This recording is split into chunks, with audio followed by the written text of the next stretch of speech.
கிராஜுவேட்டா technical ஸ்கில்ஸ்க்கு முன்னாடி you have to have some awareness. ஒரு கம்பெனி எப்படி நடக்குது, இளந்தொழில் கம்பெனினா இளந்தொழில் கம்பெனியில் என்ன மாதிரி ப்ராடக்ட்லாம் தயாரிக்கிறாங்க, என்னெல்லாம் அங்கே வச்சிருக்காங்க, அங்கே என்ன மாதிரிலாம் வேலை பார்ப்பாங்க, நம்ம இன்ஜினியர் நம்மளுக்கு எடுத்துக்குவாங்க, அந்த மாதிரி அவேர்னஸ் வேணும். அங்கே என்ன மாதிரி டிவிஷன்ஸ் இருக்குது, சரிங்களா? இது நான் ஜெனரிக்காக போட்டிருக்கிறேன். ஒரு இண்டஸ்ட்ரி தகுந்த மாதிரி பார்த்தீங்கன்னா அந்த ரோட்ஸ் மாறிக்கிட்டே இருக்கும்.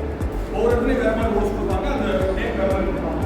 ஸோ ஒரு எம்டியோட ரோடு இருக்கும், ப்ராடக்ட் கண்ட்ரோல் ரோடு இருக்கும், 3D engineering lab manufacturing plan road yellow engineering இருக்கும், பர்ச்சேஸ் இன்ஜினியரிங் வேறு இருக்கும், மிஷின் ஆப்போர்ட் வேறு இருக்கும், சூப்பர்வைசர் ரோடு இருக்கும். இந்த மாதிரி ஒவ்வொரு ரோடுக்கும் டிஃப்ரெண்ட் நேச்சர் ஆஃப் ஜாப் இருக்கும். இப்போ நீங்கள் 60 பேர் ஒரு கம்பெனிக்குள்ள போனீங்க, 10 டிபார்ட்மெண்ட் இருக்குன்னா 10 பேரோட வேலையும் வேறு மாதிரி இருக்கும். இதே சப்ஜெக்ட்ஸ் தான் இம்ப்ளிமெண்ட் பண்ணுவீங்க, ரோட்ஸ் வேறு மாதிரி இருக்கும். 15% தான் பார்த்தீங்கன்னா அந்த core engineering product design development பண்ணுவாங்க. ஒரு 1000 பேர் இருக்காங்கன்னா 150 பேர் தான் அந்த டாப் மோஸ்ட்ல இருப்பாங்க. இப்போ நீங்கள் காலேஜ் இன்ஜினியரிங் எப்படி இருக்கும், ஒரு பிரின்சிபல் இருப்பாங்க, 20 ஹெச்ஓடி இருப்பாங்க, அவங்களுக்கு கீழே 400 ஃபேக்கல்டிஸ் இருக்காங்கல்ல, அது மாதிரி கிராஜுவேட் ஜிஇடி கிராஜுவேட் இன்ஜினியரிங் இருப்பாங்க, அதுக்கு மேலே சீனியர் இன்ஜினியர் இருப்பாங்க, அதுக்கு மேலே லீட் இன்ஜினியர் இருப்பாங்க, ப்ராஜெக்ட் லீட் இருப்பாங்க, மேனேஜர் இருப்பாங்க. எப்படி ஹைரார்கி இருக்கும் அவ்வளோ இருக்குங்களா? எல்லா டிபார்ட்மெண்ட்ல இருந்தாலுமே அந்த ஒரு 15% நேச்சர் ஆஃப் ஜாப் பார்த்தீங்கன்னா ஆரம்பி வந்து 15% தான் இருக்கும். எல்லாமே 80% இந்த ரோட்ல இருக்கும்.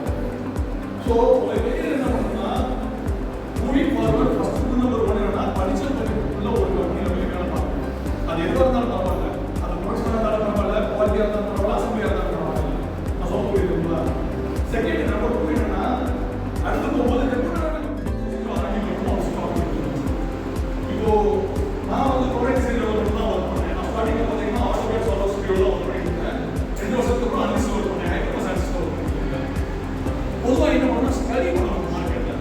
இப்போ நீங்கள் நம்ம சொன்னதுக்காக மாடலிங் சாஃப்ட்வேர் படிக்கணும், கேட் சாஃப்ட்வேர் படிக்கணும்னா கேர் இருக்குது, எஃப்இ இருக்குது, சிஎஃப்டி இருக்குது, மல்டிபிள் டைனமிக்ஸ் இருக்குது, கினமேட்டிக்ஸ் இருக்குது, சரிங்களா? இப்போ அப்ராக்சிமேட்டாக you have to have some awareness. இப்போ நீங்கள் கோயம்புத்தூர் மட்டும் குறைஞ்சபட்சம் 3000 மெக்கானிக்கல் கம்பெனிஸ் இருக்கு. நீங்கள் இந்தியாவில் எடுத்துக்கிட்டீங்கன்னா குறைஞ்சபட்சம் 1 லட்சம் கம்பெனி இருக்கும். நீங்கள் படித்து வேலைக்கு போகிற கம்பெனி 1 லட்சம் கம்பெனியாக இருக்கும். நான் ஏன் சொல்கிறேன்னா அமௌண்ட் ஆஃப் மை இன்ஜினியரிங் எனக்கு ஹார்ட்லி 15 கம்பெனி பேருக்கு தெரியாது. இப்போ நான் என்ன சொன்னேன், நீங்கள் கோபாத மார்க்கெட்டில் போய் எவ்வளோ மாதிரி நீங்கள் காலேஜ் படிக்கிறவங்க முன்னாடி இன்டர்ன்ஷிப் போகிற பழக்கமே கிடையாது. இப்போலாம் செமஸ்டர் இன்டர்ன்ஷிப் போகிறாங்க. when you look after the companies, நீ கம்பெனி தேடும் போது தான் அந்த கம்பெனியில் உங்களுக்கு எப்படி எதிர்பார்ப்பாங்க, வேற டொமைனில் கிடைக்கும் அப்படின்ற அந்த ஒரு நாலேஜ் வேணும். அது அந்த மாதிரி ஓவர் இன்டர்வியூ இருக்கும். இப்போ நீங்கள் இன்ஜினியரிங் போய் ஒர்க் பண்ணுற பார்த்தீங்கன்னா உங்களுக்கு இருக்கிற எக்ஸ்பீரியன்ஸ் பண்ணிட்டு இருப்பாங்க. அதுவே நீங்கள் போய் ஒரு சஸ்பென்ஸ் சர்டிஃபிகேட் போய் ஒர்க் பண்ணிங்கன்னா mechanics of physics knowledge use பண்ணுவீங்க, கினமேட்டிக்ஸ் டைனமிக்ஸ் நாலேஜ் யூஸ் பண்ணிட்டு இருப்பீங்க. நான் சொல்ல புரியுதுங்களா? ஸோ ஒரு கம்பெனிக்கு போனீங்கன்னா ஃப்ளூயிட் மெக்கானிக்ஸ் நாலேஜ் யூஸ் ஆகும். So with respect to the product, இந்த ப்ராடக்ட் போய்